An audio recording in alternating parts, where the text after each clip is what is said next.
Welcome friends, আমি পলাশ।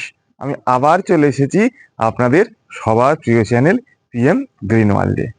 তো আমি আজকে চলে এসেছি আমার সবেদা গাছের পূর্ণাঙ্গ পরিচর্যা নিয়ে।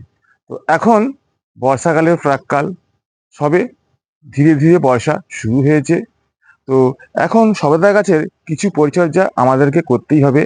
এই সবেদা গাছটি হলো আমার কালাপাতি সবেদার গাছ, যে গাছটিতে আমি আপনাদেরকে পূর্বেই দেখিয়েছিলাম কিভাবে গাছের ফুলের পলিনেশন করা যায়, যার ফলে ব্যাপক পরিমাণে গাছে ফ্রুটিং হয়।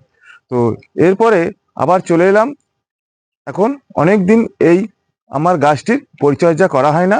বেসিক্যালি সবেদা গাছে সেইরকম কোনো পরিচর্যা লাগে না, কিন্তু বর্ষার আগে তো একটু পরিচর্যা করতেই হবে, কারণ দেখতে পাচ্ছি কিছু রোগ লেগেছে। তো সেই রোগগুলির কিভাবে দমন করা যায়, এবং যে ফলগুলি হয়েছে সেগুলি অলরেডি ম্যাচিওর হয়ে গেছে, সেগুলিকে হারভেস্ট করে নেব এবং গাছে খাদ্য প্রদান করব।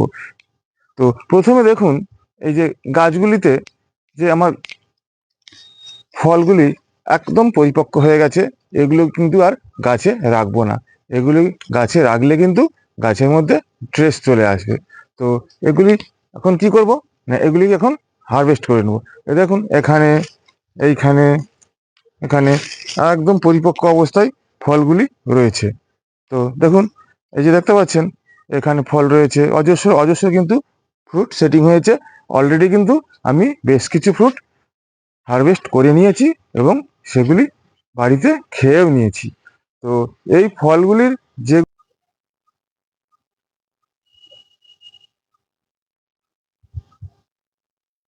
এই ফলের যেগুলি ম্যাচিওর অলরেডি হয়ে গেছে, সেগুলো কিন্তু আজকে হারভেস্ট করে নেব। তো দেখতে পাচ্ছেন কত অজস্র পরিমাণে আমার এই ছাদ বাগানের 100 লিটারের হাফ ড্রামে ফ্রুট সেটিং হয়ে রয়েছে। তো আসুন, দেখতে পাচ্ছেন ওপরে, নিচে, চারিদিকে কিন্তু বেশ কিছু ফ্রুটিং হয়ে রয়েছে। তো এগুলির ম্যাচিওরগুলি কিন্তু আমি আজকে হারভেস্ট করে নেব। দেখতে পাচ্ছেন, তো ছোট বড় সমস্ত রকমের, এবং ছোট গুটি দেখতে পাচ্ছেন, ছোট গুটি। তো সমস্ত রকমের ফল কিন্তু আমার গাছে রয়েছে। তো এগুলি আজকে হারভেস্ট করে নিচ্ছি। দেখুন, এগুলো কিন্তু হারভেস্ট করার মতো হয়ে গেছে। এক, এগুলো সবই হারভেস্ট করে নেবো। দুই, তিন, পাকা, একদম পাকা। চার, এখানে দেখুন,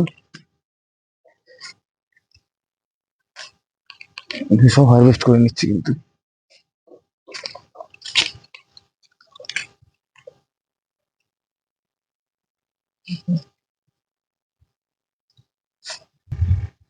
দেখতে পাচ্ছেন যে অলরেডি যেসব ফলগুলো আমার গাছে ম্যাচিওর হয়েছিল, সেগুলো কিন্তু আমি হারভেস্ট করে নিয়েছি।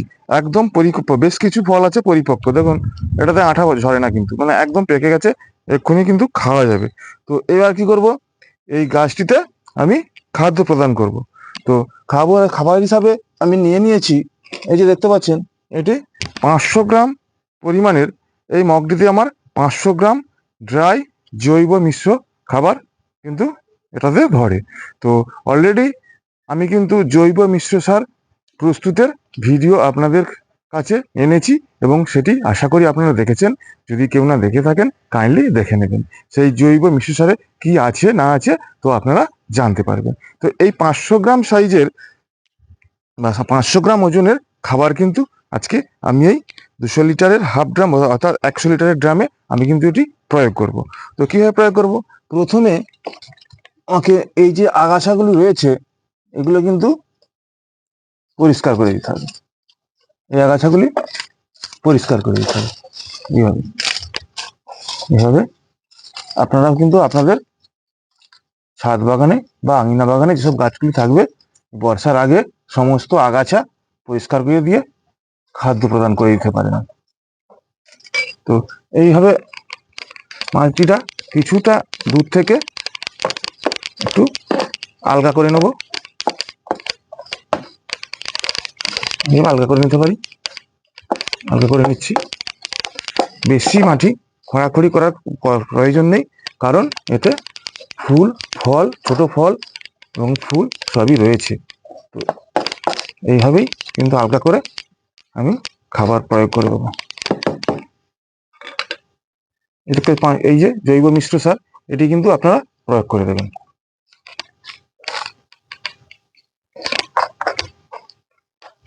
এই বর্ষার আগে প্রয়োগ করে দেবেন।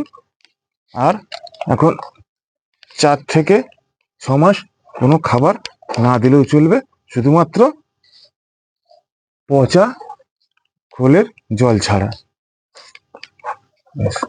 এইভাবে একটু হাত দিয়ে নাড়াচাড়া করে দেবেন, যাতে মাটির মধ্যে খাবারগুলি প্রবেশ করে। হয়ে গেল। এইবার কি করবো বন্ধুরা, এইবার আমাদেরকে করতে হবে, আপনাদেরকে দেখিয়ে দিচ্ছি, গাছে বেশ কিছু লেদা পোকার আক্রমণ হয়েছে। দেখুন, এই যে পাতাগুলি দেখতে পাচ্ছেন, পাতাগুলি এই যে দেখুন, এই যে পাতা দেখতে পাচ্ছেন, এর মধ্যে কিন্তু লেদা পোকা ঢুকে আছে। দেখি আছে নাকি। এই যে পালাচ্ছে পালাচ্ছে, এই যে দেখুন, এই যে দেখুন, বুঝতে পারছেন, এই পোকাগুলি কিন্তু প্রত্যেক ডগে ডগে, প্রায় প্রত্যেক ডগে ডগে আক্রমণ হয়েছে। তো এগুলিকে কি করব, প্রথমে বেছে বেছে একটা একটা করে ফেলে দেব। তারপরে আপনাদের কি আমার যে ইনসেকটিসাইড রয়েছে, সেই ইনসেকটিসাইডটি কিন্তু প্রয়োগ করব। বুঝতে পারছেন, এইভাবে ডগগুলোকে কিন্তু লেদা পোকা বিশেষভাবে ক্ষতিগ্রস্ত করছে। দেখছেন দেখছেন প্রত্যেক ডগে ডগে কেমন লেদা পোকা। এইবার তাহলে কি করব বন্ধুরা, এবার করব ইনসেকটিসাইড। আমার যে ইমেজ ইনসেকটিসাইড রয়েছে, সেই ইনসেকটিসাইড 1 লিটারে 1 ml এর একটু বেশি প্রয়োগ করব, এবং সঙ্গে সঙ্গে টাটার ব্লাইটক্স যে ফাঙ্গিসাইড রয়েছে, সেই ফাঙ্গিসাইড এতে প্রয়োগ করে দেবো, যাতে সর্বাঙ্গীনভাবে আমার এই গাছটি সুস্থ সবল থাকে। এইবার বন্ধুরা, আমি এই 2 লিটার জলে আমি কিন্তু পার লিটারে 1 ml এর একটু বেশি ইমেজ নামক যে বায়ো প্রোডাক্ট ইনসেকটিসাইড রয়েছে সেটি, এবং টাটার ব্লাইটক্স ফাঙ্গিসাইড আমি নিয়েছি লিটারে 2 গ্রাম। তো এটি কিন্তু আমি এই গাছে স্প্রে করে দেবো, এইভাবে স্প্রে করে দেবো। বেশ কিছু লেদা পোকা গাছের ডোগায় ডোগায় রয়েছে, সেই জন্যই কিন্তু আমি ইনসেকটিসাইডটি প্রয়োগ করলাম, কারণ সবেদা গাছে সাধারণত ইনসেকটিসাইড আমি প্রয়োগ করি না।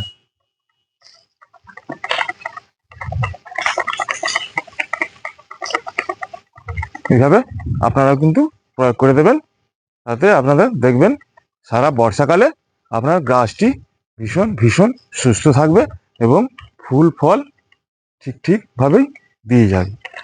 তো তাহলে বন্ধুরা, দেখলেন আজকে এই আমার এই সবেদা গাছের কিভাবে বর্ষার আগে পূর্ণাঙ্গ পরিচর্যা করতে হয় তার সম্পূর্ণ ভিডিও। তাহলে বন্ধুরা, এখানে এই ভিডিওটিকে আর দীর্ঘায়িত করছি না। সবাই ভালো থাকবেন। নমস্কার।